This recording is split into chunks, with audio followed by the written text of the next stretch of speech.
Boa tarde.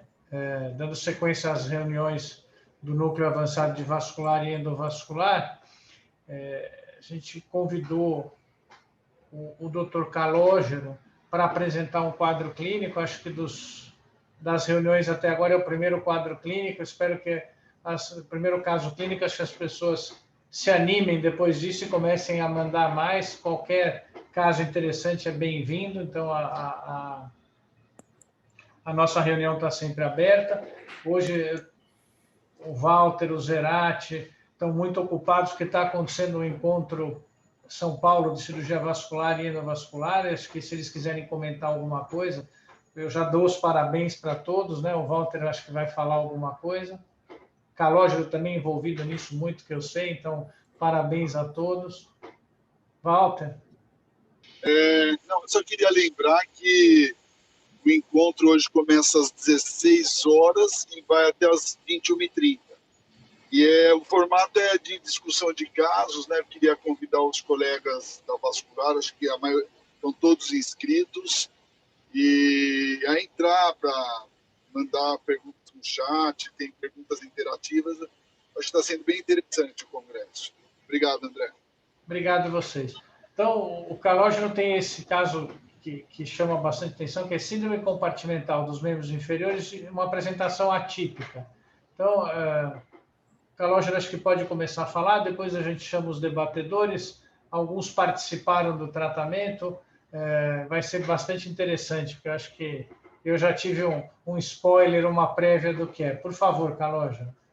André, mais uma vez, obrigado por mais uma oportunidade, pelo trabalho que você está fazendo no Núcleo.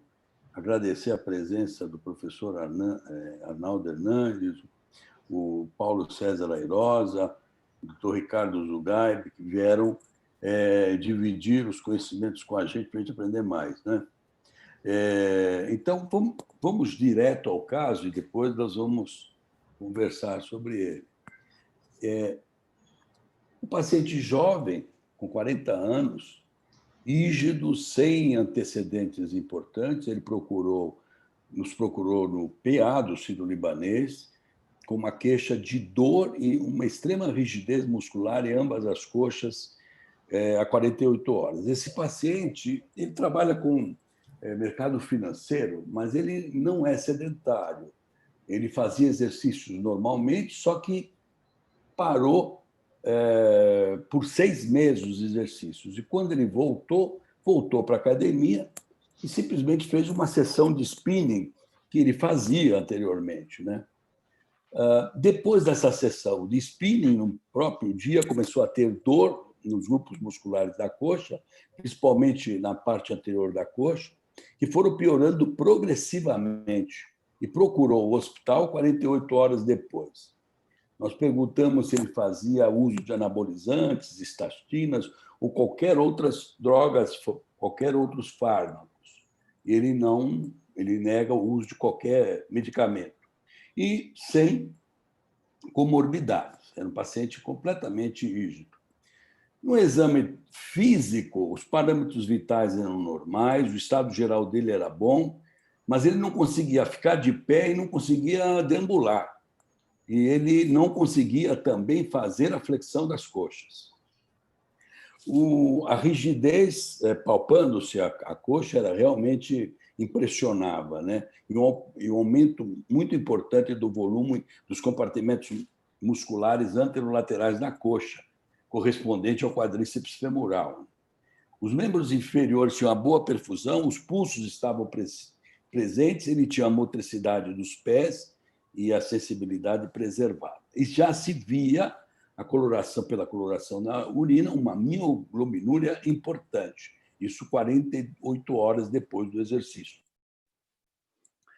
O que chamou a atenção é que a maioria dos exames laboratoriais normais, hemograma, PCR, ureia, creatinina, o que chamava a atenção é a CK. Esse paciente apresentava na entrada, dia 28 de agosto, 252.112 unidades por litro. O normal vai de 38 a 174. Na literatura, um CK maior que 500 dá um risco importante de hemodiálise, condiciona um risco importante de rabdomiólise. E mais de 5.000 unidades por litro é indicativo de um altíssimo risco para a insuficiência renal aguda por necrose tubular pela deposição da mioglobina na urina, no rim. O exame de imagem, o ecodoppler, além de algum edema de partes moles na pele subcutânea, não mostrava nada. Parte arterial e venosa normal, e a ressonância nuclear magnética mostrava o acometimento de todo esse compartimento, o compartimento do quadríceps femoral, sugerindo uma síndrome compartimental. Aqui nós temos a ressonância magnética, à esquerda um corte coronal e do lado direito os cortes transversais. O processo foi bilateral, como eu falei, 2 coxas, um aumento volumétrico muito grande do compartimento anterolateral da coxa, envolvendo todos os grupos musculares desse compartimento. A conduta imediata foi analgesia, ele tinha muita dor, e hiperidratação endovenosa de maneira assim agressiva, né? Porque ele já apresentava a urina mioglobinúria. E imediatamente nós levamos o paciente, optamos por uma fasciotomia descompressiva de ambos os compartimentos, levados pelo grau de rigidez que a gente observava e pelo achado de ressonância magnética. Todo o pós-operatório desse paciente foi feito em terapia intensiva, não preciso falar, devido à gravidade da lesão muscular, que a gente viu pelo CK, pelos níveis 250.000, ou seja, 5.000 vezes, 50 vezes maior do mínimo que se diz risco alto para insuficiência renal aguda. Foi feita a monitorização hemodinâmica, metabólica, hidroeletrolítica da função renal e das enzimas musculares. Esta é uma foto no intraoperatório, a fasciotomia do lado direito. É a primeira foto. O músculo rapidamente herniou depois da abertura da fáscia e mostrou que estava isquêmico, né? Após alguns minutos, terminamos a fasciotomia do lado esquerdo, voltamos para o lado direito, vocês podem ver lá direito à esquerda, a musculatura já tinha readquirido a cor e a perfusão normal. Mas houve uma grande herniação de toda essa musculatura através da incisão. A incisão cirúrgica foi feita na face anteromedial da coxa, como pode ser visto pelas duas setas. Por quê? Nós escolhemos essa área porque aqui nós temos acesso ao vasto lateral e temos acesso também ao reto abdominal. E nós achamos que, descomprimindo o vasto lateral, também iríamos, por tabela, descomprimir o músculo vasto intermediário. Foi feita uma incisão dos 2 lados, ampla, e depois de 3 dias, a imagem persistia, né, do grande edema muscular nessas lojas, mostrando aqui a área de herniação na pele, né, dos 2 lados. Foram feitas algumas revisões. Nós temíamos a necrose muscular, né? E, nesse intervalo, nesses 4 dias de pós-operatório, o que chamava a atenção é a drenagem abundante de líquido por essas 2 incisões. Líquido que chegou a 140 ml por 24 horas. Era impossível tratar desse paciente com curativos, porque simplesmente a cama na UTI ficava encharcada de líquido, de transudato, né? Então, nós, no quarto PO, optamos por colocar um curativo a vácuo para que não houvesse grande manipulação dessa incisão, dessa ferida, e usamos o vácuo, se não me engano, com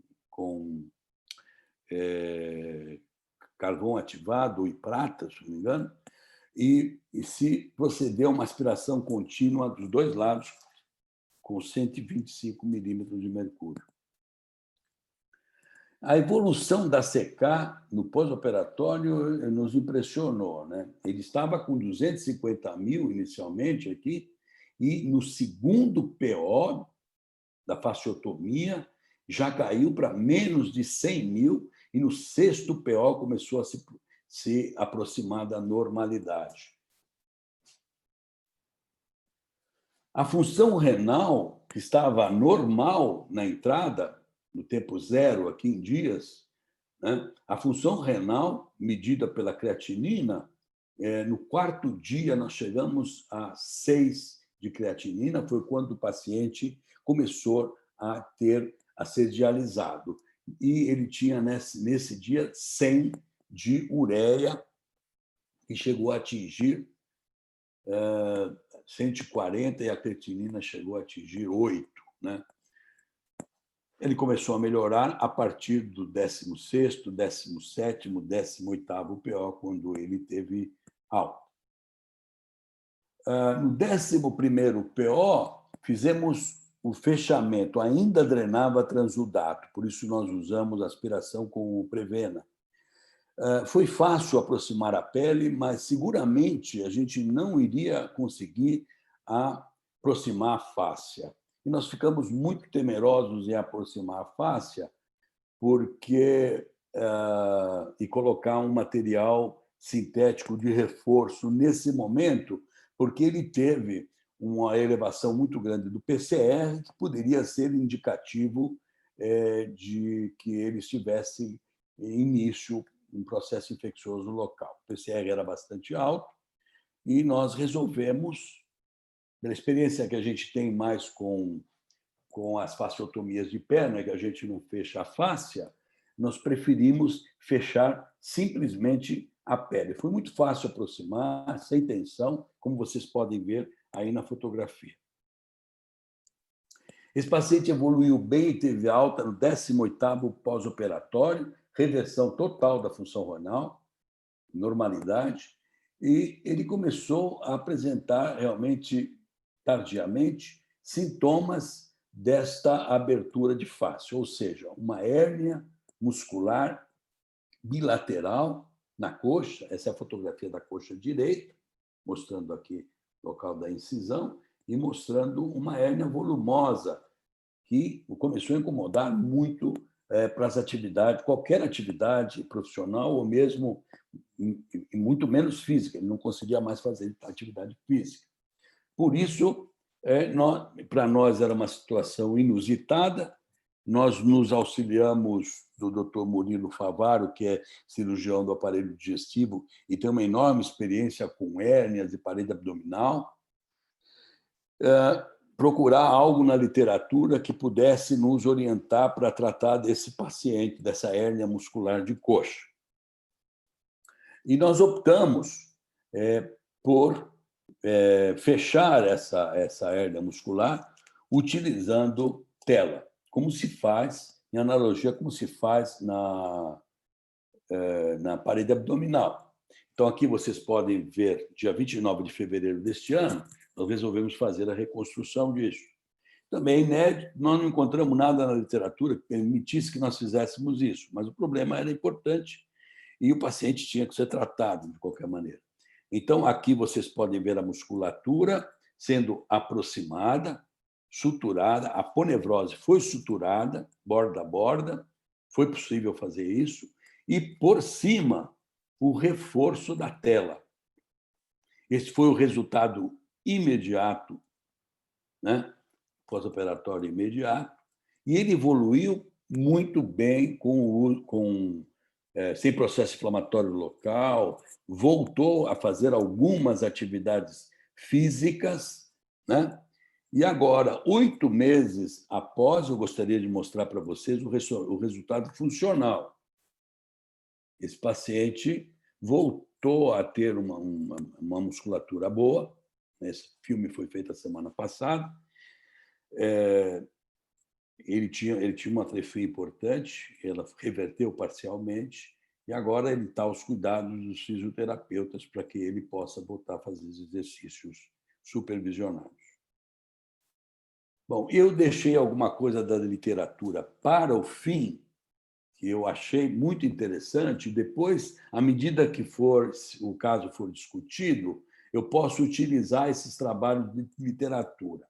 Eu só gostaria de ressaltar que existem casos em jovens de morte por rabdomiólise de coxa e nádega, por exercício intenso.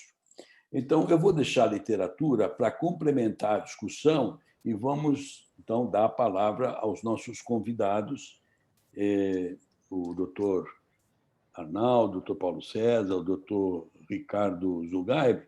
Antes disso, porém, eu gostaria que o doutor Murilo Favaro falasse um pouquinho sobre a restauração com a tela, o que levou a escolher esse tipo de tela e qual foi o tipo de tela que foi utilizado.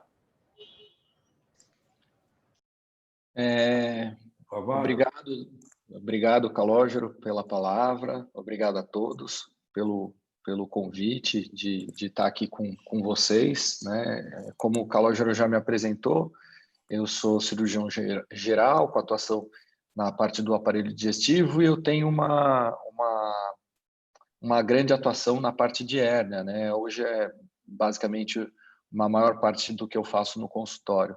Esse caso realmente não é um caso comum e a gente foi atrás de bastante literatura e do que a gente tem de material disponível no Brasil. A gente ficou bastante em dúvida em relação ao uso de telas sintéticas bioabsorvíveis, com absorção lenta, mas no Brasil ainda elas não estão disponíveis sem uma proteção abdominal, elas só tem no Brasil com essa proteção visceral.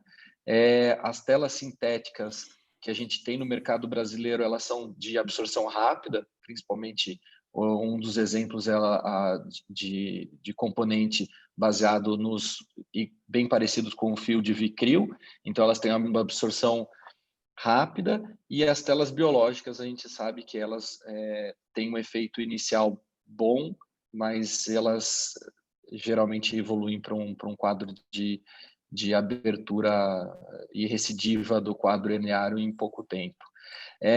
Esse caso é um caso desafiador, porque ele tinha uma hérnia muscular grande, a gente sabe que é uma área de bastante tensão, e a gente ficou com a colocação da tela foi por justamente a gente ter uma forte dúvida em relação a só o fechamento primário poder aumentar a chance de uma recidiva muscular. A gente já encontrou um cenário, apesar de não ter tido infecção, não ter tido nenhum quadro de inflamação local, a gente encontrou bastante aderência durante o procedimento. A gente teve que descolar toda a região de fáscia em meio à aderência. Fez uma colocação de uma tela de polipropileno, né, que é um tecido sintético muito utilizado nas vias abdominais, como todos já utilizaram. E essa tela a única característica que vale ressaltar que são telas com uma tendência de ter poros mais largos, e elas serem então de componente macroporoso que a gente comenta, que gera uma tela mais leve e com mais integração de tecido, com medo justamente de a gente ter uma sensação de corpo estranho grande no local. Como essa tela é uma tela de médio peso, era uma tela de 46 gramas por metro quadrado, é uma tela que ela tem essa vantagem de não ter um efeito grande de sensação de corpo estranho e, ao mesmo tempo, gerar uma resistência local muito grande. Acho que é isso, Calogero. Obrigado, Murilo. Agora vamos passar a palavra para o André comandar a reunião. André, por favor. Agradecer o Murilo e o Calogero, é um caso diferente, né? Tinha certeza que vinha uma coisa diferente dessa apresentação. A gente não costuma mesmo ver uma síndrome compartimental em coxa, então é um aprendizado em todos os sentidos. Para isso, a gente convidou para debater algumas pessoas que lidam com essas coisas e com as complicações desse tipo de ocorrência. Então, o professor Arnaldo Hernandes, que é responsável, coordenador do núcleo de exercício do Hospital Sírio-Libanês, eu gostaria de ouvir a opinião dele, o que ele viu nisso e qual é a experiência dele com essa situação em coxa, especificamente.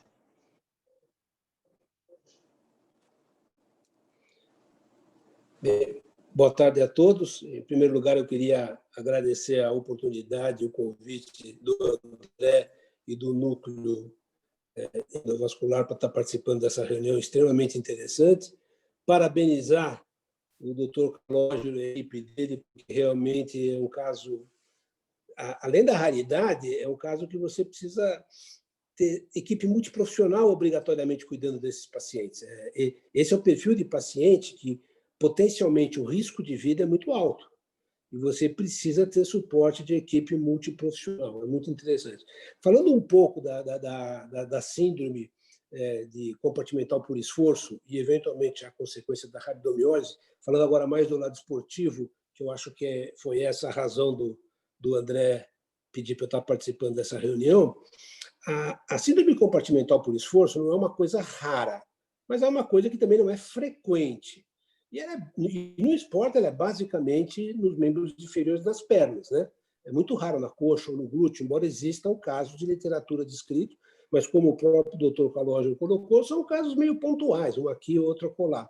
A gente pode dividir a síndrome compartimental por esforço em dois grandes grupos.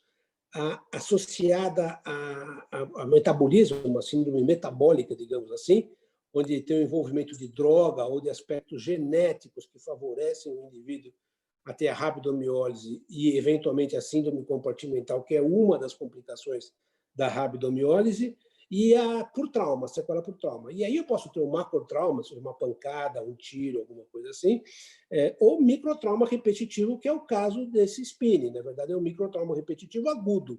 A pessoa, em 2 horas, 1 hora de exercício que ela fez, uma maratona, alguma coisa assim, ela desenvolve o quadro da rabdomiólise com esses sinais clínicos que o Calógero já comentou, da urina escura e da dor.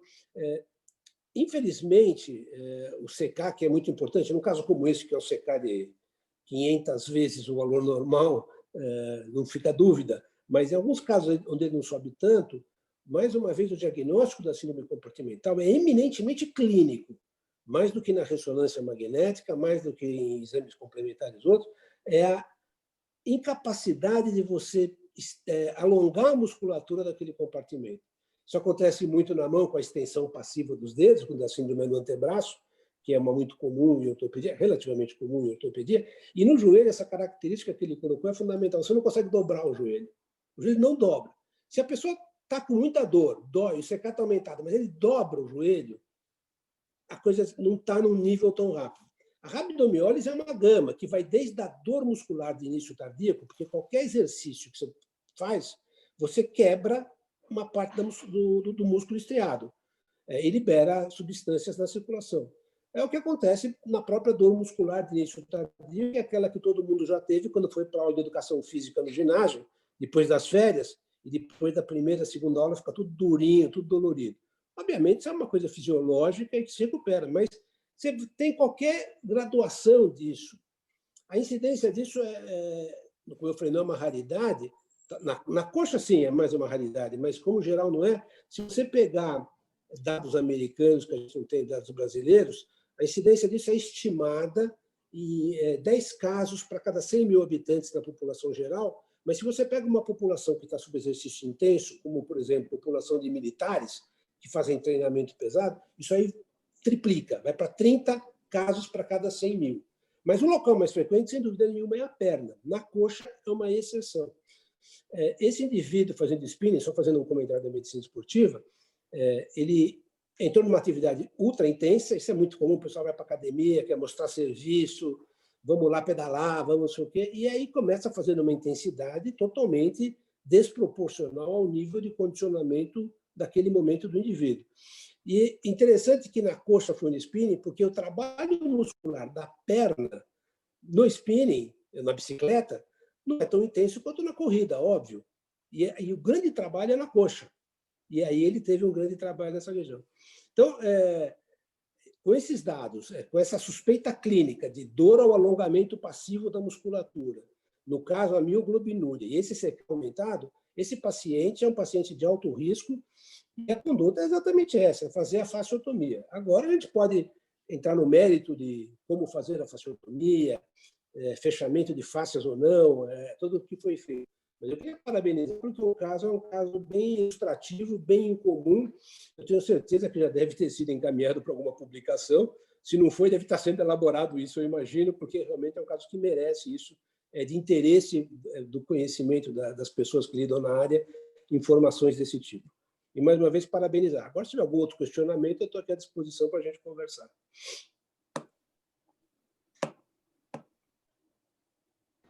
Antes de abrir as perguntas para todo mundo, eu vou perguntar só uma coisa para o Calogero, que veio do chat, né? Esse paciente tomava estatina, André, também que acompanhou. André, desculpa, André. Posso só fazer um comentário? Pode, claro. Desculpa, é que eu vou entrar em cirurgia, eu vou continuar ouvindo, mas só para comentar... Deixa eu apresentar o Ricardo, para quem não conhece, né? Nós todos do Chile conhecemos, mas o Ricardo Abdala tem uma experiência enorme com parede abdominal, assim como o Murilo.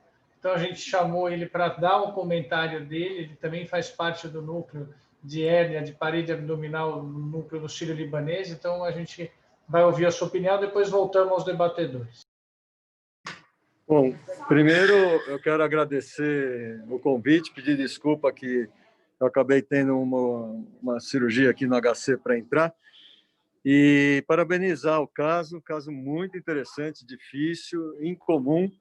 Parabenizar o Murilo, que é doutor entre nós agora, né, recente, parabéns pelo título. E obrigado, doutor Abdala. E deixar o convite de você vir participar do núcleo de parede mais ativamente, agora que está intitulado, né? E o comentário do caso, que é inusitado, sem dúvida, de nós pensarmos sempre de que as telas ou esse material ele está cada vez mais para substituir a aponeurose, de fato, e não o músculo. Então, para reforçar o fechamento da aponeurose, eu acho que foi uma decisão muito sensata, dirigida, correta, e não sei o quanto que nós podemos chamar esse abaulamento do músculo de uma hérnia de fato, né? Então, assim, não dá para... Se você pesquisar em hérnia, você não vai achar nunca. Se você pesquisar em outras áreas, você não vai achar também. É difícil, é uma situação realmente incomum. E quanto aos materiais, eu gostaria de falar que nós temos o polipropileno, que é um material adequado, é um material que funciona junto da aponeurose. Ele não funciona muito bem junto ao subcutâneo, mas nenhum outro material se mostrou tão adequado quanto ele. Se nós usarmos o poliéster, por exemplo, aquela antiga tela chamada Marlex, que mudou de nome, mas o poliéster no subcutâneo é muito pior o comportamento do que o polipropileno. E as telas fluoradas, o politetrafluoretileno e o polivinilideno fluorado, podem ser lembrados nessa região, apesar do polivinilideno também não ser adequado para o subcutâneo. Então, o polipropileno acho que foi muito bem escolhido. Eventualmente, eu acho que o Murilo vai acabar comentando aí se de alta ou de baixa gramatura, para nós termos uma incorporação melhor da prótese no músculo. E, de novo, realmente, parabéns. Tem que fechar a aponeurose, sim, tem que colocar a prótese sobre, sim. E isso o Murilo, acho que sabe nos explicar até os motivos e quão bom é isso. Mas parabéns de novo pelo caso, e eu gostaria de comentar frente ao material. Obrigado da oportunidade, viu, André? Obrigado, Calogero, pelo caso. Só para a gente Obrigado, Ricardo. Só para a gente não perder a sua participação e do Murilo, então, antes de passar para o próximo debatedor, você falou agora das telas fluoradas. Para nós é o famoso PTFE, né? A gente usa bastante o Goretex. Por que não usaria nessa situação? Qual que vai ter menos ou melhor incorporação junto ao subcutâneo? Porque dá medo de fazer um seroma ou qualquer coisa assim no subcutâneo, especificamente, já que ela se integra bem à aponeurose. Só para não perder a sua participação. O PTFE que nós conhecemos, ele não tem poro bom o bastante para nós colocarmos nesta posição, nesse subcutâneo, num paciente mais magro. Mas existe fora do país, como o Murilo falou, outras telas, existe um PTFE de poro largo e fio fino, que deve ser lançado no Brasil no próximo ano, o tal do Cinecor. Talvez, ele tem, eu não sei quantos % de parte absorvível da tela, mas talvez seja a melhor escolha para esse tipo de lesão, que não existe outra, né? Aí você tem que colocar e ver se foi bem. Mas, assim, conceitualmente, talvez o PTFE de fio fino, poro largo de 0,4, 0,5 centímetro, seja o ideal para essa região pré-aponeurótica, talvez naqueles tumores que você tem que fazer esvaziamento linfonodal, que você tem alguma lesão de fáscia na coxa, que você entra na coxa para esvaziar, a uro faz muito isso, talvez seja o melhor material. É o que me vem, assim, num caso único, experiência que foi muito bem aí dividida entre nós. Murilo. Então, eu quero agradecer todos os comentários do Dr. Ricardo Abdala. Realmente a experiência dele o precede. Agradeço os bons comentários. Realmente o Dr. Abdala me ajudou também numa parte dessa empreitada aí do doutorado, que foi defendido relativamente recente. Mas eu tive todas essas dúvidas, né, em decisão do material, porque a gente tem uma ou outra opção que tem fora do Brasil, principalmente nos Estados Unidos, mas talvez Europa, mas aqui no Brasil a gente realmente não tem essas opções. E entre as opções que a gente tem, o polipropileno é o que tem mais variedade de gramaturas, né, podendo ter uma tela que fosse mais compatível exatamente com isso. Uma tela que estaria reforçando a aponeurose de uma medida suficiente, mas não demais, gerando uma retração muito grande. Uma tela que seria mais compatível até com um quadro possível de infecção e compatível de ficar mais superficial num subcutâneo sem muita gordura. E a gente utilizou o polipropileno. Hoje no Brasil a gente consegue ter vários tipos de tela com várias gramaturas, vários pesos, e a gramatura é essa mistura de peso, então ela vai ter mais ou menos peso e mais abertura ou não dos seus poros, sendo que a tela que foi escolhida, até o Dr. Calogero, se quiser mudar para foto, é uma tela que vocês vão ver que você vai ter poros maiores, e isso vai gerar uma maior compatibilidade com a integração, né, desse tecido, vai gerar uma reação. Aqui está essa tela, né? Dá para ver que os orifícios, né, dela são maiores e, ao mesmo tempo, ela tende a ser uma tela que dá uma resistência suficiente. E a gente tem muita experiência com polipropileno, né? É um material que é muito utilizado. O Walter perguntou, vou até aproveitar que o Pedro Seferian está acompanhando, ele perguntou se o paciente estava usando estatina. Não, esse paciente ele não usava nenhuma medicação, simplesmente ele fez um esforço não habitual, e só para acrescentar, posteriormente ele foi avaliado por um colega que mexia com distúrbios musculares, ele fez testes genéticos para pesquisa de distúrbios metabólicos e nada foi evidenciado.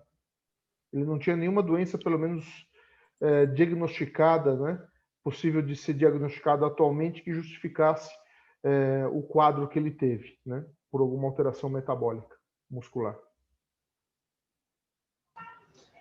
Eu queria convidar o Paulo Airosa, que também participou, para dar a opinião dele com relação à lesão muscular e à necessidade de diálise. Eu até fico com uma dúvida, né? Se há a necessidade de diálise, esse grau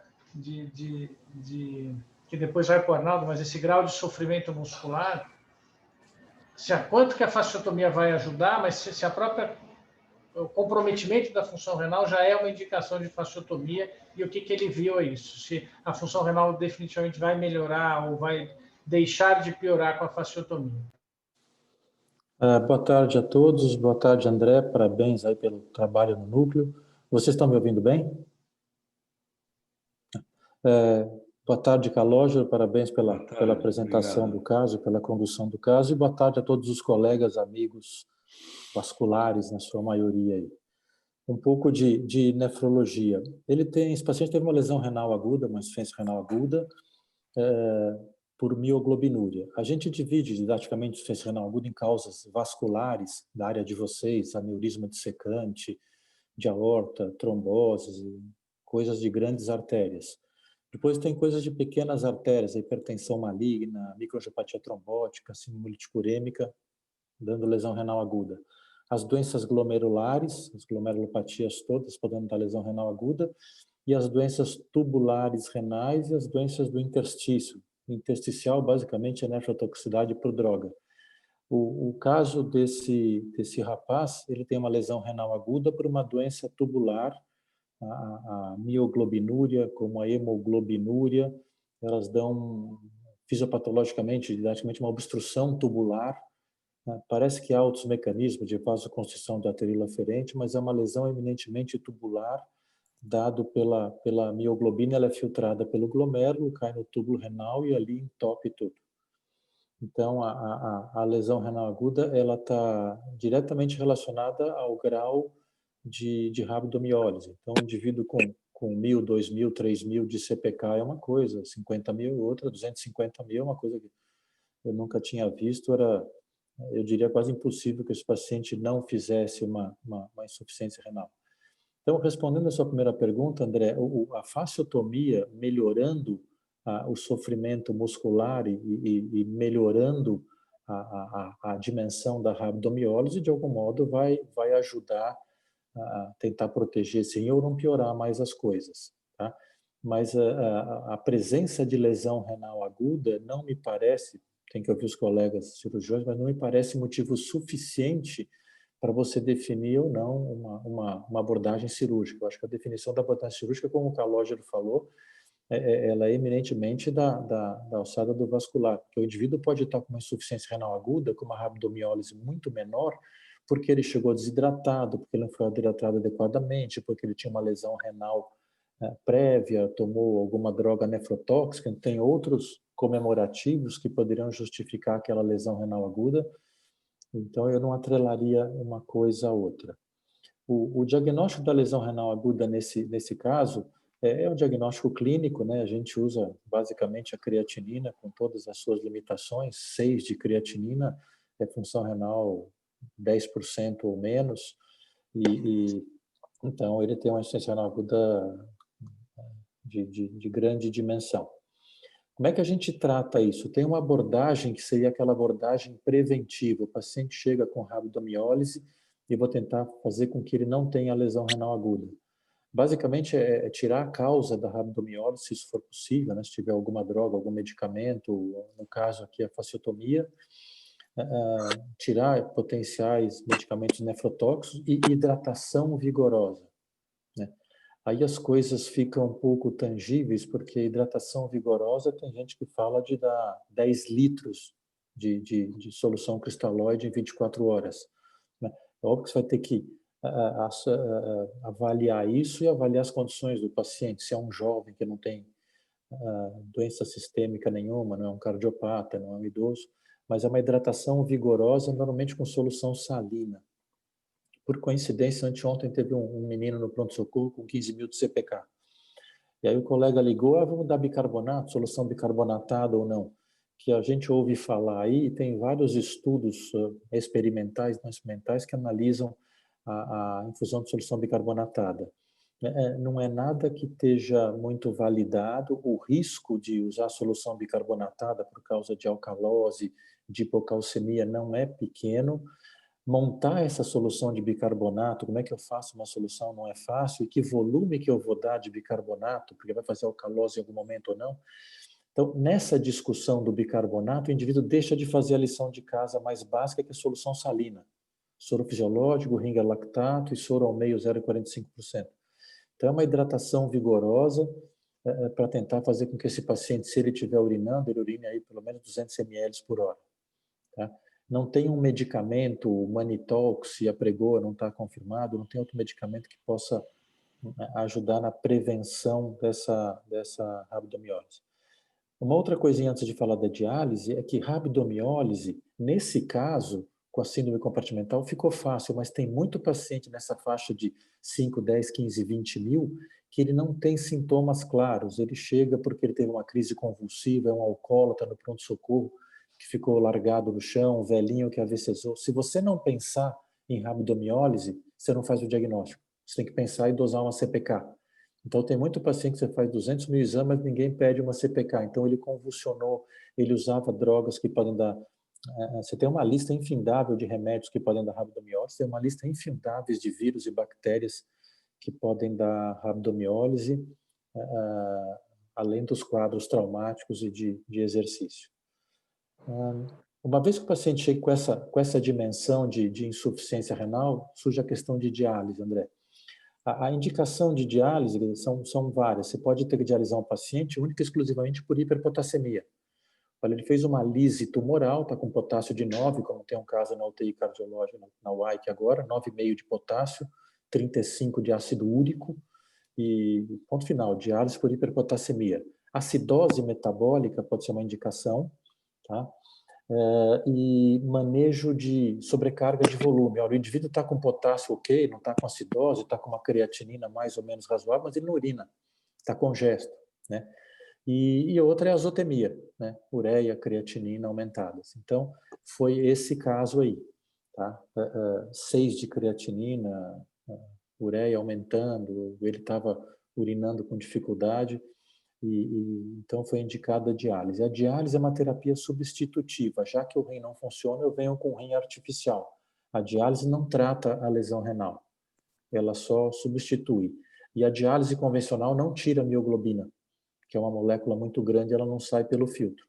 Então, a gente dialisa mais para manter as condições metabólicas do paciente, porque aí sim, as lesões por pigmento, elas são reversíveis num paciente que tenha função renal prévia normal, você não tem relato de cronificação, seja por mioglobina ou por hemoglobina. Então, é dialisar o paciente, manter ele clinicamente bem, o vascular tratando toda a complexidade da lesão e dar tempo ao tempo que esse rim vai recuperar como recuperou. Acho que era isso, André. Obrigado. Acho que é um conceito interessante. Quer dizer, a diálise não vai tirar a mioglobinuria. O que vai acontecer é que você vai substituir o rim quando precisar. Então, profilaticamente, não adianta nada fazer diálise nesses doentes com uma CPK muito elevada. A palavra profilática implica em eu não tenho nada e não quero ter. Você fazer diálise como profilaxia, para vocês que são da vascular, eu me lembro de um trabalho, acho que mexicano, mas acho que ele foi publicado no New England, há uns 20 anos, o cara fazia diálise profilática para insuficiência renal por contraste, né? Isso tem que mandar prender todo mundo, engaiolar e, né, tem cabimento. Contraste que não é nefrotóxico, né, dizem alguns nefros, né? Esse aqui, pelo menos. E agora, se você fizer hemofiltração ou hemodiafiltração com aquela máquina Prisma que a gente tem na UTI, aqueles filtros têm poros maiores e tem alguns filtros de alto fluxo que podem tirar a mioglobina, tá? Isso pode ser uma pseudo-vanguarda. Não, eu vou fazer esse filtro, é um procedimento mais complexo tecnicamente, mais caro e mais arriscado, mas não tem nada validado que diga que isso muda o prognóstico ou muda a evolução do caso, né? Então, não, eu vou botar o cara na Prisma 24 horas, se ele tiver as indicações para uma hemofiltração, com estabilidade hemodinâmica, choque, tudo bem. Do contrário, hemodiálise intermitente, faz todo dia diálise até o paciente melhorar. Muito obrigado. Professor Pedro tinha uma pergunta, professor? Eu tenho, sim. Eu estou adorando, estou aprendendo muito. E tem uma curiosidade que é do ponto de vista preventivo e até de saúde pública desse tipo de situação. Esse paciente, eu não sei, ele é um paciente de 40 anos, rígido. Eu me pergunto se ele era um indivíduo predisposto a esse tipo de coisa ou se o esforço foi exagerado que poderia ter pego outra pessoa. Calor, não sei se você tem essa informação, qual foi o tempo de esforço, a carga que ele usou e coisas desse tipo, para a gente poder pensar em orientação de fisioterapeutas de academia, etc., com relação a isso. Não sei se os outros colegas que estão na mesa, se eles têm alguma informação sobre se existe uma predisposição, quer seja anatômica, quer seja macroanatômica ou muscular, celular, para esse tipo de situação. Esse paciente, professor Pedro, ele fazia exercícios em academia. Ele parou por motivos mais diversos, por 6 meses, e quando ele voltou, ele fez simplesmente 40 minutos de spinning, uma coisa assim, uma sessão de spinning. Mas o que a gente vê na literatura, por exemplo, esse trabalho que está na tela, não sei se o senhor está vendo, esse trabalho que está na tela, está compartilhada a tela, não está? Esse trabalho que está na tela, eles publicaram 3 casos no American Journal of Medicine. Nesses 3 casos publicados de rabdomiólise de coxa, ela se desenvolveu numa mulher jovem, rígida, após 15 minutos de spin. Não foi uma carga tão intensa assim. E o segundo caso, também jovem, que fazia regularmente spin. Em determinado momento, ele teve. O terceiro caso, a despeito de ter sido atendido rapidamente, hiperidratação, ele também teve que ir para a hemodiálise, também era um paciente jovem, acostumado a fazer exercício. Mas existe, o que preocupa muito são os fatores que podem potencializar o exercício, né? Tem um trabalho, eu vou mostrar, eu separei aqui, e que enumera muitos fatores agravantes para a rabdomiólise. Então, o exercício pode ser, digamos assim, potencializado, né, por uso de álcool, opiáceo, cocaína, anfetamina, fármacos, os mais diversos, até antihistamínicos, né? Pessoas que fazem o uso de creatinina, mulheres que querem emagrecer e ganhar musculatura, estão correndo riscos grandes, mesmo sem fazer grandes exercícios, né? Paciente que vai fazer o exercício na vigência de infecção bacteriana ou viral, né? Pacientes que têm de base uma doença, uma polimiosite, uma dermatomiosite, enfim, são inúmeras. Eu coloquei algumas aqui desse trabalho. É um trabalho que foi publicado numa revista espanhola, mas é do México, né? É uma revista de reumatologia. Então, na realidade, não há obrigatoriedade, eu entendi dessa maneira, de um exercício extenuante. É claro que, por si só, o exercício intenso pode deflagrar uma situação desse tipo. Mas, seguramente, existem outros fatores agravantes e também, eventualmente, pode existir o constitucional. Será que não existem? Quais são? Felizmente, no que eu levantei de literatura até agora, eu não consegui chegar a trabalhos que discutam esse aspecto que o senhor falou, que é muito importante, bastante importante. Aqui um caso fatal de rabdomiólise por exercício extenuante. Era um militar que faz cada 6 meses nos Estados Unidos uma avaliação física. Esse militar fazia o uso de drogas para aumentar a musculatura e para emagrecer. Ele teve uma violenta rabdomiólise de coxa, de perna, de nádegas, e esse paciente ele faleceu. Mas se vê nitidamente, se ele te deu o trabalho, que ele tomava várias drogas associadas ao exercício que ele costumava fazer como militar.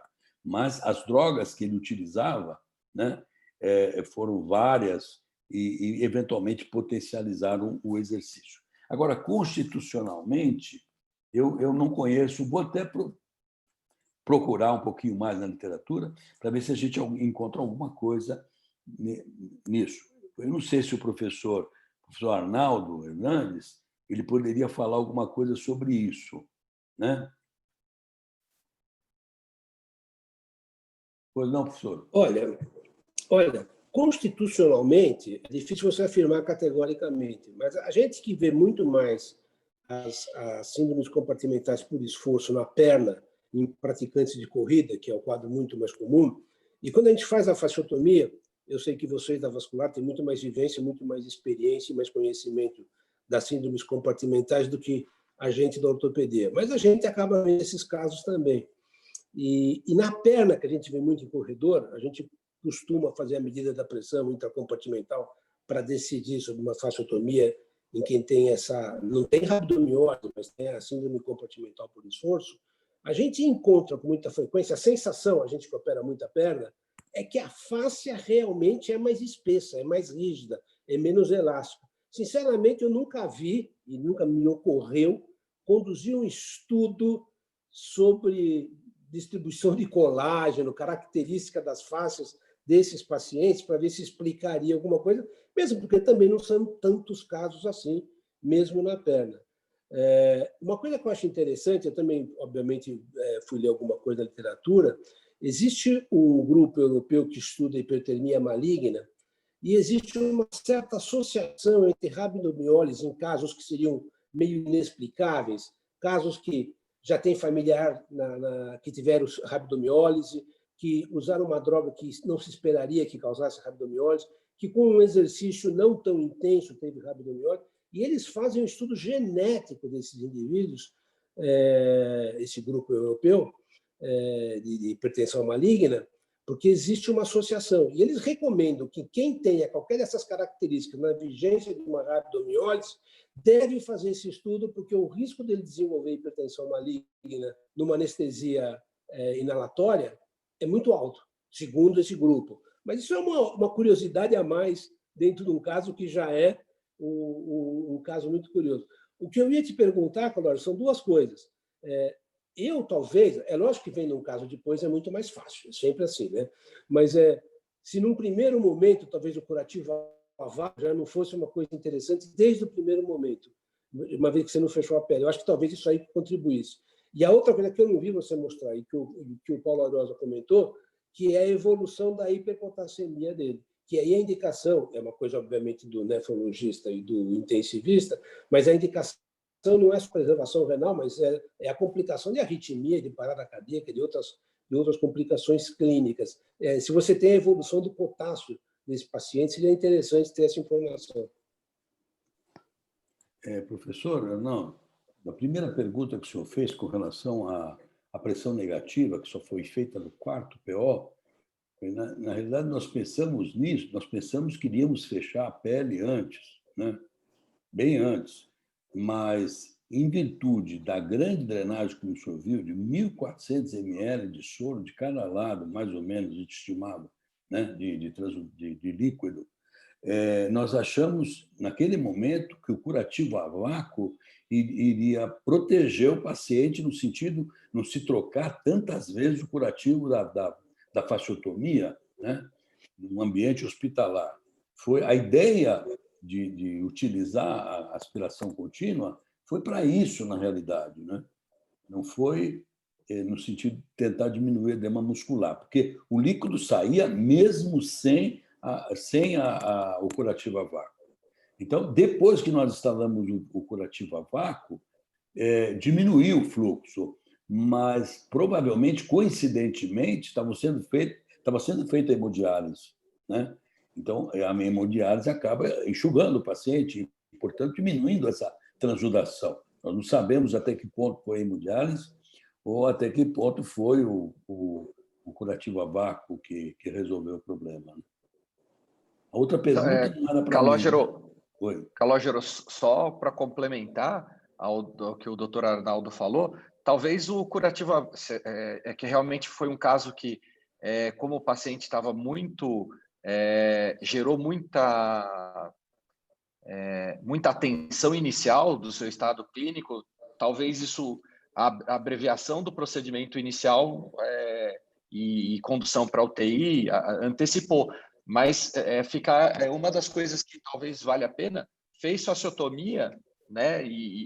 Principalmente no quadro desse, talvez a colocação do curativo a vácuo desde o primeiro momento, né? seja... Concordo. Agora sim, retrospectivamente, concordo. Sim, mas concordo também. Vou fazer uma pergunta.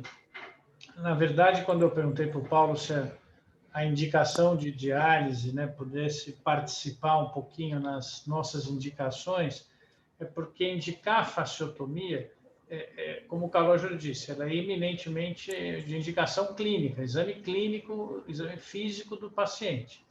Mas sempre tem algumas dúvidas, né? A gente, quando vai indicar, geralmente na vascular, é por uma isquemia, então todos os compartimentos estão tensos, a gente tenta aliviar. Aí eu fico com algumas perguntas. Na coxa, ficou fácil, ali você tinha um compartimento para escolher, onde estava o quadríceps. Então, você abriu esse compartimento e pela ressonância isso era claro. Mas vou deixar para não. Primeiro, quais são os compartimentos que a gente tem na coxa que a gente pode precisar abrir? Porque a gente também não vê síndrome compartimental de coxa, mas numa situação dessa, quais são os mais importantes? E a outra coisa, que é para a gente que pega o quadro como o Calogero pegou, ele não tinha ausência de pulso, ele não tinha alteração neurológica, quer dizer, a indicação, como eu disse, foi basicamente clínica. Ele olhou aquela musculatura e falou, se eu descomprimir essa loja, não vai sofrer mais o músculo. O que não quer dizer que o músculo necessariamente sofreu menos porque abriu a face. Será que a gente tem um parâmetro objetivo? Eu sei que o Arnaldo falou sobre isso, que é a medida de pressão dessa loja. Eu posso falar? É assim, que também não é tão fácil você fazer a medida da pressão. Você tem transdutores de pressão comerciais, mas a gente não tem isso corrente aqui no Brasil. Por sorte, eu tenho um aparelho HC que eu consegui uma doação, não é quando acaba a agulha, que é uma coisa muito frequente, eu não consigo usar de novo. Ou você faz o sistema do Whiteside, com coluna de mercúrio, etc., que é meio trabalhoso e, na prática, a gente não acaba fazendo. Do ponto de vista da síndrome de esforço, da síndrome compartimental pós-esforço na corrida, na perna, que é aquela que dói melhor, a medida é muito importante na decisão cirúrgica. Mas no caso de emergência como esse, é um quadro clínico, não há discussão nenhuma, você nem vai se preocupar muito, é melhor abrir, e mesmo que a pressão esteja baixa, e depois você fecha. Agora, você tinha falado uma outra coisa. O que foi, André? Você me perguntou uma outra coisa. Os compartimentos da coxa. Quais os compartimentos da coxa. A gente tem basicamente 3 compartimentos da coxa, o anterior, o medial e o posterior.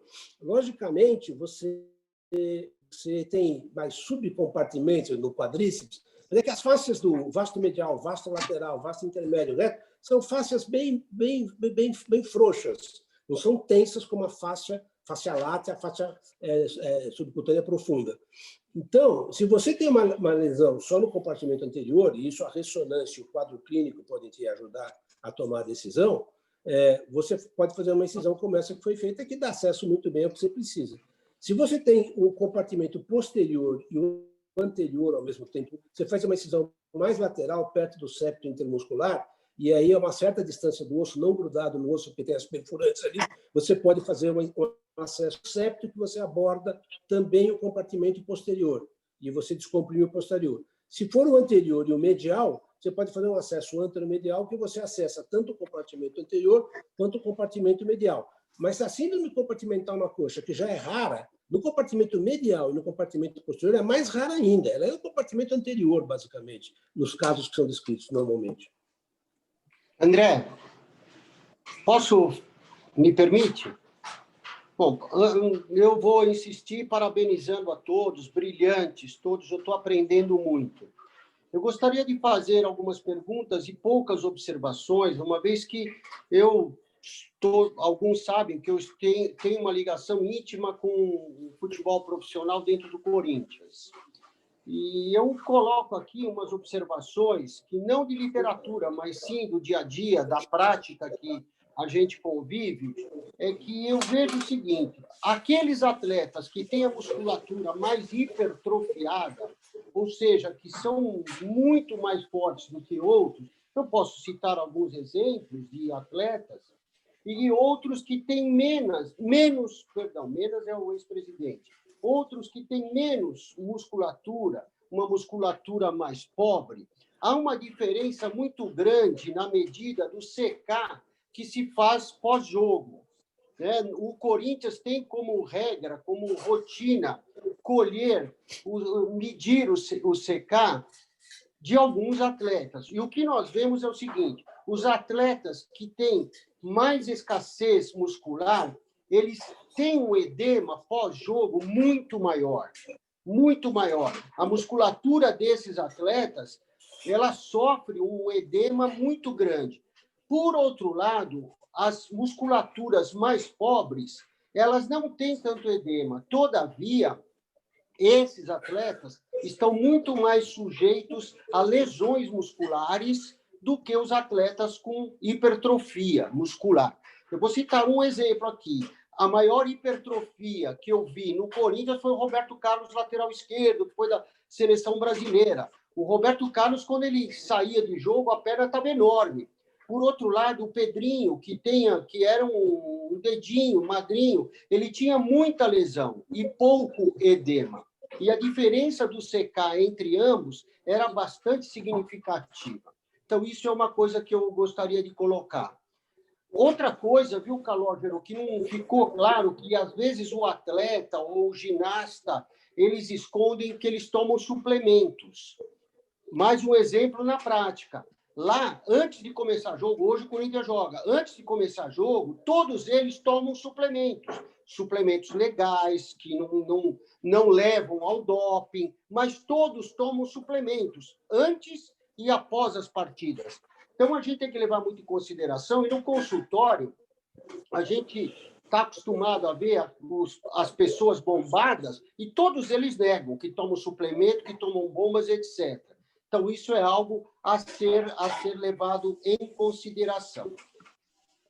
Para finalizar, eu vou fazer uma pergunta para o Calogero e vou também lembrar o que o Paulo Airosa comentou aqui, né? Que às vezes você tem que eliminar a causa que está dando a rabdomiólise e, por consequência, insuficiência renal. Quantas vezes algum de nós, e eu já fiz isso algumas vezes, quantos de nós teve que fazer amputação de perna por síndrome de revascularização tardia, né?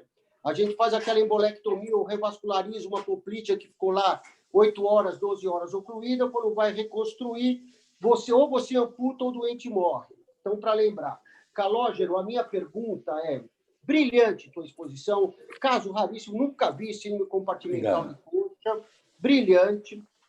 A que momento, Calogero, você resolveu intervir e fazer a fasciotomia? Eu entendi lá depois, fechar, colocar tela, não colocar tela. Entretanto, é uma decisão que deve ser tomada rápida, né? Para fazer a fasciotomia. Você não pode ficar postergando. Qual foi o momento, qual foi o parâmetro seu para realizar a fasciotomia? E vai aqui meu aplauso à sua apresentação. Muito obrigado. Na realidade, veja, eu estou muito acostumado com fasciotomia, não estava muito acostumado, pela minha vivência de pronto-socorro. Vivi 8 anos dentro do pronto-socorro como médico cirurgião assistente de pronto-socorro. E a gente aprendeu isso com os ortopedistas e principalmente com o Cantareira. Não sei, Arnaldo, você lembra do Cantareira, do Dirceu? Sim. Então, eu aprendi com o Dirceu desde pequenininho. Eu era pequenininho, o Dirceu me falava assim lá na ortopedia: Calogero, quando você pensa em fazer uma fasciotomia, faça. Você faça, porque depois você vai se arrepender. Isso ficou para mim, esse ensinamento do Dirceu, ficou para a vida inteira. Eu, quando tenho uma situação desse tipo, eu não penso muito. Eu lembro do Cantareira e faço a fasciotomia. E nunca me arrependi de ter feito uma fasciotomia, sinceramente. Às vezes a gente faz a fasciotomia tardiamente e o músculo já está em fase de necrose e depois é um big de um problema. Nesse paciente, Eu só cedi para fazer a ressonância magnética porque a gente tinha que ter algo assim, uma comprovação para nós mesmos de que tinha um edema muscular muito importante, né? Mas nem sequer eu faria uma ressonância nesse caso, porque eu pedi ultrassom, na realidade. Eu ia pedir ultrassom e levar o paciente do PA para o centro cirúrgico. E no ultrassom, ele simplesmente não falou em aumento de volume compartimental. Fiquei muito preocupado com isso, titubeei um pouquinho, mas não demorou uma hora para a gente levar o paciente para a sala de cirurgia. A família entendeu muito bem, é uma família muitíssimo diferenciada, tem médico na família. Então, automaticamente, eu pedi para preparar a sala a hora que ele chegou. O diagnóstico foi clínico, realmente. Com relação aos suplementos, isso é um problema seríssimo. Esse trabalho aí que está na tela, que é um trabalho que foi publicado no American Journal of Sports Medicine, é um case report de um soldado. Esse soldado, ele, como era um pouquinho gordo, ele tinha 102 quilos, 1,73 m, ele tomava diuréticos, tomava creatina para aumentar a musculatura e poder chegar numa forma física adequada para a profissão dele. E isso foi extremamente importante no desenvolvimento dessa síndrome e da morte dele. Agora, isso acontece todo dia. Quem vai à academia, quem está acostumado à academia, o que se vende de suplemento, que ninguém sabe o que é, e, na realidade, não é médico que dá, é o professor de educação física que estimula o uso, né? Isso é extremamente preocupante e chega a ser considerado um problema de saúde pública, porque não há esclarecimento popular. Muita gente tem rabdomiólise, como o professor Arnaldo falou. Rabdomiólise, né, pode acontecer em vários graus, né? E a gente pode fazer toda hora rabdomiólise e não está sabendo que isso está acontecendo. Em determinado momento, a gente está lá com uma virose ou a gente está tomando um suplemento desses e acaba desenvolvendo um quadro mais grave. Então, esse tipo de coisa tem que ser levado aos profissionais que cuidam de paciente. E uma coisa interessante nessas minhas lidas de trabalho é que ela ocorre mais em pacientes, em esportistas, que não têm atividade supervisionada. É aquele esportista que acha que pode desenvolver a sua musculatura sem ter um profissional especializado, sem ter um fisioterapeuta, sem ter um professor de educação física, ou sem ter um médico do esporte para orientar no que ele deve fazer com relação à parte de alimentação, de utilização dessas drogas, desses diuréticos, desses anabolizantes. Isso é muito importante. Eu achei muito interessante isso, resolvi estudar exatamente por esse motivo. Nunca pensei que alguém fosse fazer um spinning. Eu me lembro que eu fazia muito spinning quando era um pouco mais jovem, agora não me atrevo a fazer. Era muito divertido, era muito legal, e a gente ia para uma sala que estava cheia de menina bonita fazendo spinning, né? Então a gente queria parecer também bonito, né? Lá fazendo exercício e virando atleta. Faixa grossa, né? Pois é. O perigo que a gente estava correndo, né? É um perigo realmente que se corre. E muitas vezes eu me lembro que no spinning, um dia depois, 2 dias, eu ficava com dor assim, não conseguia fazer absolutamente nada, né? Era rabdomiólise, seguramente, num grau leve, mas era rabdomiólise. Alô, Gerô, só mais uma observação, é que hoje os atletas, todos eles estão muito mais preparados para hipertrofiar musculatura. Hoje, todas as competições exigem muito mais esforço e muito menos talento, especialmente nos esportes coletivos, e há uma tentativa totalmente descontrolada para hipertrofiar, independente do biotipo da pessoa. Então, isso também tem que ser levado em consideração e servir de alerta, não só aos nossos pacientes que vão, mas que a hipertrofia muscular depende muito do biotipo de cada um. Você não pode querer fazer com que um Pedrinho, um Neymar da vida, tenha uma musculatura de um Roberto Carlos e um Ronaldo Fenômeno. Eu cito isso porque eu estou no meio do futebol e vejo, às vezes, o descontrole que há nisso.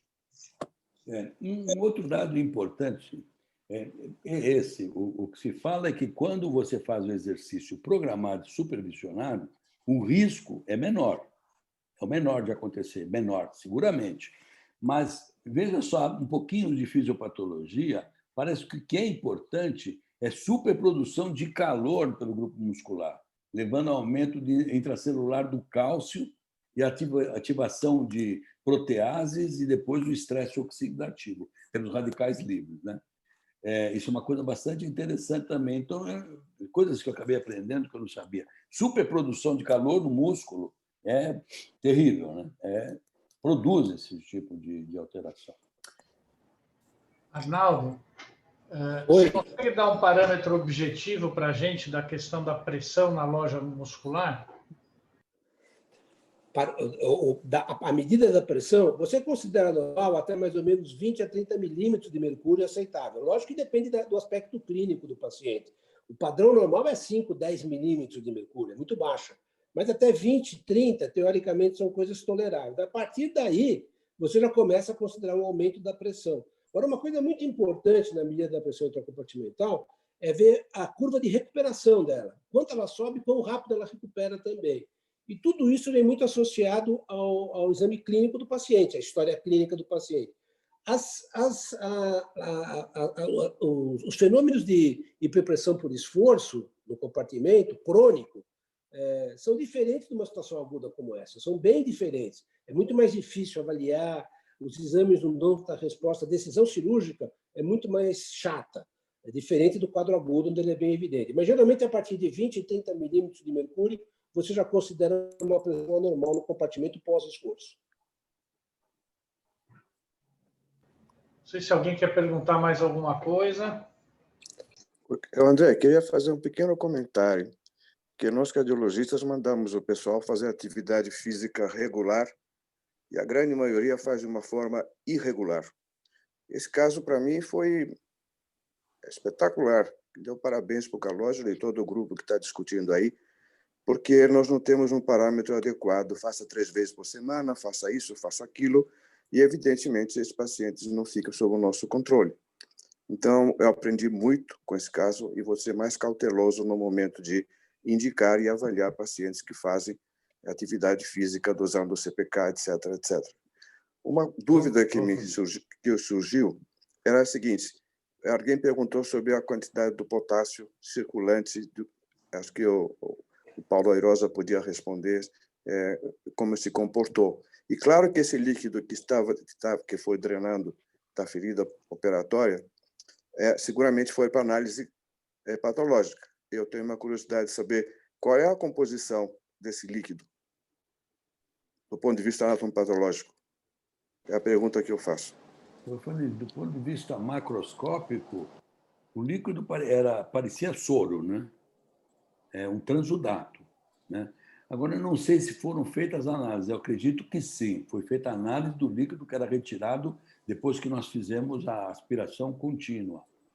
Mas uma coisa muito interessante, aproveitando, você está falando dos seus pacientes que fazem exercício, também é uma preocupação há muito tempo minha, o paciente que toma estatina e faz exercício.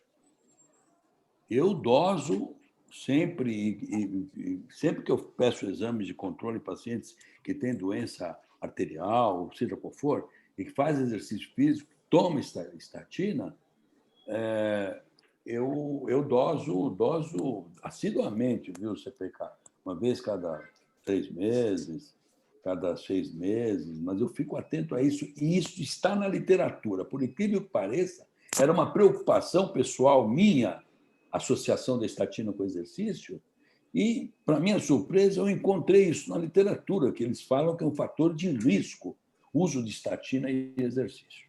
Bom. Posso dar um... Oh, desculpa.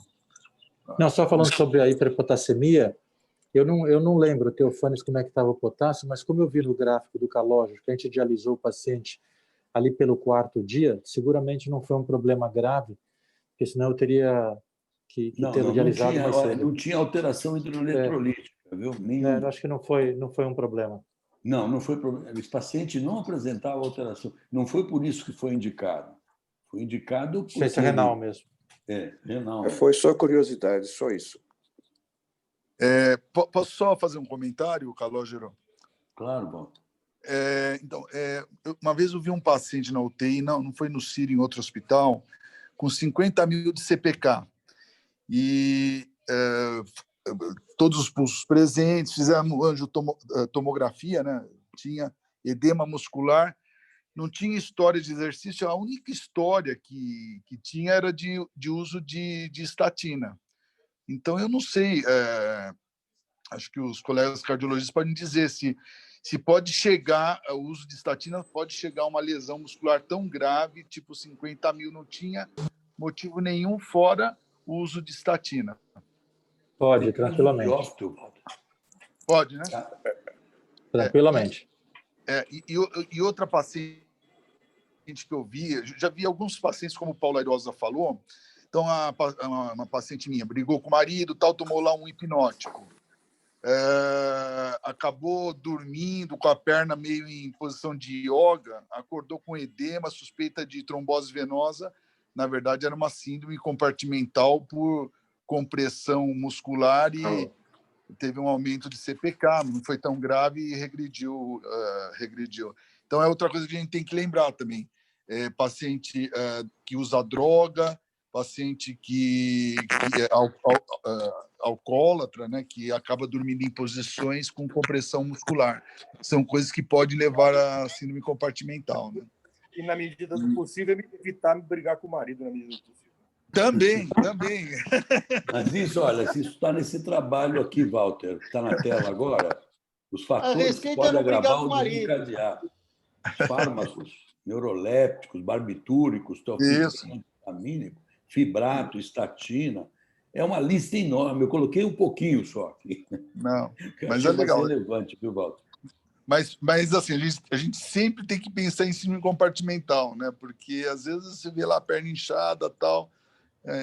Mas foi muito interessante seu caso, inclusive a correção da hérnia muscular, que foi muito bacana. Eu nunca tinha visto isso. Parabéns, hein, Calógero? Obrigado, Walter.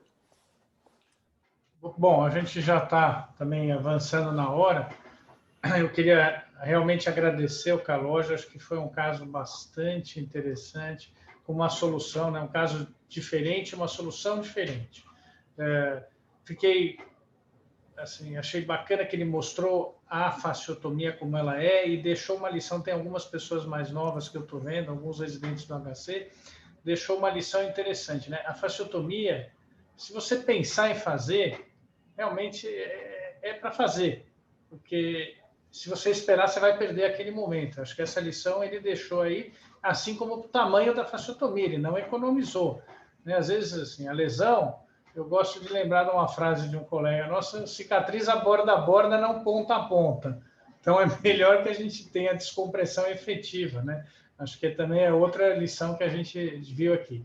Eu queria realmente agradecer todo mundo, a gente tem bastante gente na sala, gente importante, com conhecimento que só vai agregar para todos nós. E queria, de novo, convidar todo mundo que tem algum tema interessante que queira trazer, seja ele caso clínico ou algum tópico, que o núcleo está de portas abertas para que a gente se integre e aprenda um pouco mais. Queria agradecer a todos, e aí a gente encerra a reunião. Vamos vir para a próxima, na última quarta-feira do mês. Não terá em dezembro, porque vai cair Natal, Réveillon. Então, a última vai ser em novembro. Já estamos com o tema definido, que vai ser sobre aneurismas de artérias viscerais, mas está aberto para o ano que vem para a gente receber novos temas. Muito obrigado a todos. Calógero, parabéns. Murilo. Obrigado. Obrigado aos debatedores. O Arnaldo teve que sair um pouquinho antes, mas eu agradeço. Um abraço.